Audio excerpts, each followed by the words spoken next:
Hi everyone, welcome along to today's video. This one is how to fit one of these. This is a filling loop for a pressurised system. Now on this particular one I'm fitting it on a combi boiler because it's pressurised, and also because this particular combi boiler has got its own filling loop, and because it's a Bosch it's absolutely terrible, and when you go to use it it leaks water all down the front. It's the worst filling loop I've seen in my world, so I'm not going to bother that anymore and fit my own, which is why I'm fitting this one on here today. So very easy for me. I've shut the mains off here. That goes into the combi boiler, and it's got to go the loop onto this return pipe here. So we're going to fit this loop basically coming out of here and around and in here, so we can fill up the combi boiler without using the system up here, which is, I won't bother pointing the camera up there, but there's a square peg thing there you open with a key. It's terrible, and it runs water all down here while you're filling it up. So every time I've used it I've had to empty the cupboard out every time because the water just pours down until you've pressurised it and turned it off. So we're going to do away with that. So fittings for the job, pretty easy for me. Okay, a T here on the mains going in. I've got a valve so it's off, so it's very easy again, and a T here. So it's literally just cutting these two items in, so we'll get onto that straight away. Now then, my water is turned off to the combi boiler because I've got this valve here. If yours hasn't got a valve, then just turn it off at the mains. Okay, so once that's off, we can carry on and do some work. Now I've drained a little bit of water out of the system. Okay, here's a return, there's our flow, and I've drained about a bucket full or so, just to drop the level below the pipe so I can work on them. Okay, so not empty the whole system. You don't need to do all that unless you've got rads upstairs, of course, which may back down, in which case you will have to drain it all, I'm afraid.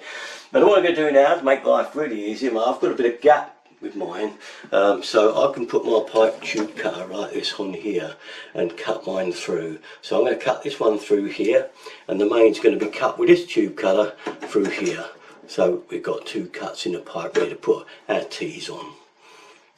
Okay, I made my two slices, and as you can see we're through there. We've got loads of play on this one on the main, which is handy, and I made me cut here on the return pipe, and also this one hasn't got a much play on it at all, but I'm going to loosen it off of there as I am with that one to make it easier to get the fittings in by taking this, sliding it out and getting it on. So we've got to make another cut now, just the width of the pipe, so we can get the fitting in. Now as you can see, to make the way clear, I've took this bit right out of here and cut it and put this end on, made it on, and I'm just going to do this side now because it's tight. It's going to be better for me to actually put this in here first, so we can put a bit of room up there and we can get that and drop it in there like so. Okay, and get it started. It makes life all a bit easier if you do that.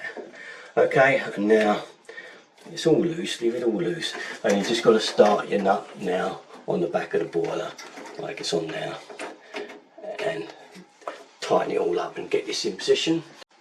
Okay, right, here's our tube. This one I've now put in at the top there, which has meant it's all done, started, just needs tightening up. This one I've got a load of play on, so I can put the nut and olive on there. Okay, like so. Get it on now. I'll just pull this one up. I've got loads of room there to get that in there and do it up.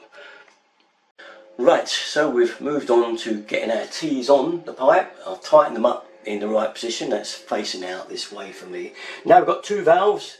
Okay, they've got arrows on them. You can see that there. And that one's the non-return valve, which goes in the main. And this one has also got an arrow going back into that way. So, okay, so it goes in there. And so that loop is going to go round like so.